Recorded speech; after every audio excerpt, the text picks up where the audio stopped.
All right, this is from the 33rdteam.com. Those are former NFL executives that now write opinion pieces. Quarterback tiers. So in the first tier, they have Mahomes, Josh Allen, Aaron Rodgers, Justin Herbert, Tom Brady, Joe Burrow.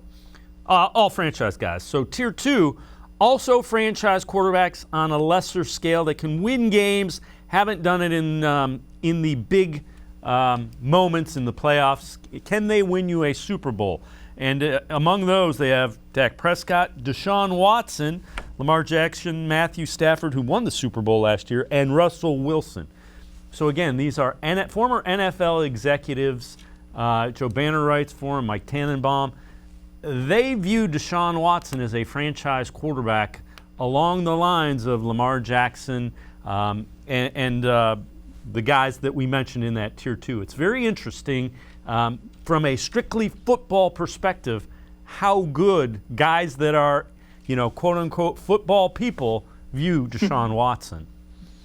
Yeah, and honestly, when it comes to Deshaun Watson, I don't think that we've quite seen what he can do to this point. You've had I almost kind of want to say you've had the safety on, essentially, because of the fact that, you've had Bill O'Brien there. And, looking at what he's done, at least with Deshaun Watson throughout his career, I think that it makes sense that, you might have him a little bit lower. But again, he's at least won a playoff game. And, despite the talent that they had on that roster and around him, again, I do think that, him being there, I kind of get it at this point. The one that really makes me scratch my head is Matthew Stafford, because, again, dueling against somebody in Tom Brady who, should have won that game, early on in the, I believe it was in the NFC Championship game, if I remember right.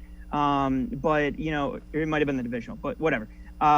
Seeing how those two dueled and the fact that Stafford led that comeback at the end of the game, I think that he's somebody who I think maybe could have been bumped up a little bit more, but, at least in the criteria, okay, fine, if you want to put him there. But when it comes to Deshaun Watson, I think that he's still young enough. Again, he's 26 years old. He's somebody who, again, can still push and really can show that he can take you to that next level. Dak Prescott, time and time again, has really shown that, much like the rest of the Dallas Cowboys, he hasn't been able to kind of climb that mountaintop. You haven't seen a Dallas quarterback that has gotten there since Troy Aikman. And so, at that point, that's where, I'm looking at these guys and thinking, yeah, Deshaun Watson's a little bit higher on this list and should be a little bit higher on this list because of the circumstances that he dealt with, at least down there. I think that he's shown that he can do more with less. But now I think that you're going to see what can he do when he has that top-tier defense. He has the actual top-tier running game, and you're not having somebody like Lamar Miller as your number one running back, and how it helps having, that box not necessarily, stacked completely, but, again, having a competent running game that you have to worry about if you're an opposing defense. Yeah, and again, the athleticism threatens the defense with his legs. There's a lot to like.